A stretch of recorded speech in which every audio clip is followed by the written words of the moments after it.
Karen Miller with BillingsWorks, and this is your BillingsWorks Employee Engagement Through Change mini-series.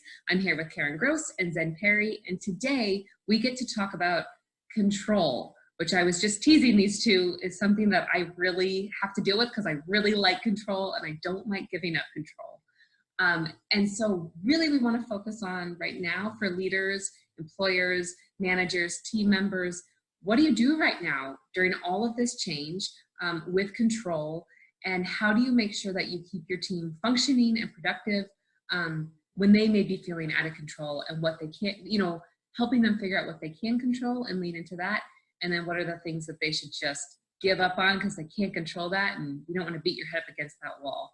So with that, we will start with Karen Gross and hear her expertise all about control. Thanks, Karen. My husband would say that I'm going to talk about control because I like to be in control, which I think most of us do. We like to control our schedules. We like to control our work plan, and it just feels so upside down right now.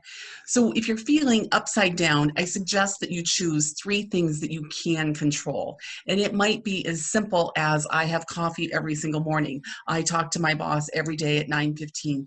The things that you can control, just grab 3 of them and say, these are mine. I'm going to hold on to these, and I'm going to let everything else just kind of flutter around in the world. One of the things that we forget that we can control when, especially right now, when we've been tossed into our homes and our kids are there and it's all upside down, is that we can control when we work. Even though it seems like there are constant demands on your time, you can control when you answer emails and when you reply to texts. So I like to tell people to choose the hours they don't work. This is especially effective if you have family fluttering around in your life and they're saying, you're always working. And you can show them that you are in control of when you don't work. And those hours, you can stick an hour in the middle of the day where you're just going to have a nice relaxed lunch with your family. The other thing about having hours that you don't work is that if you decide to break the rule and those times are posted on the door, it is a conscious decision to be out of control and go do work during that time. So while you're feeling out of control, pick a couple things that you can control, like how much you're working. What do you think, Zen? So I actually have the Zen of no control.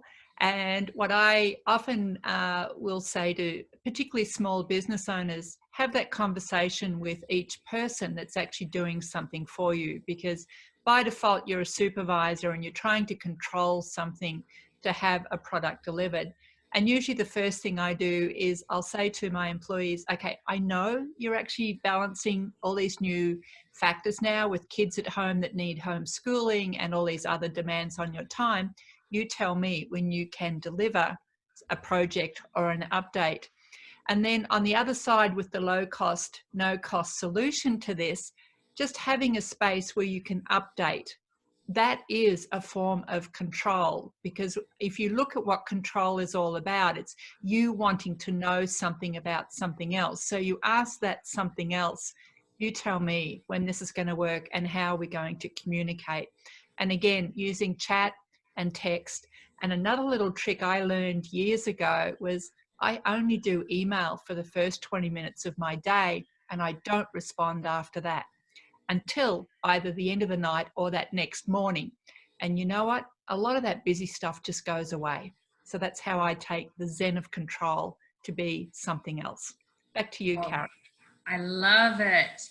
I love you were both talking. I kept thinking about how our 2 previous topics, stabilize and change, really do kind of skip down the street with control hand in hand, right? So if we need to stabilize, some of our emotions are just kind of the wackiness of our day. We need to be able to navigate and maybe manage this change, having some control and some consistency in creating a schedule, having some things be known, know when we don't work. I love that. Setting those boundaries so that we do have control over certain things right now will really help us, not only as leaders, but then also help kind of give permission to our team members to do that for themselves as well right now. So thank you so much. We will be back with our next topic, which is to give, and how we as leaders and employers and managers can not only give ourselves, but also encourage our team to give, and how that increases engagement, especially right now when things are just a little bit crazy. So thank you so much. I'm Karen Miller with Karen Gross and Zen Perry, and we will be seeing you soon.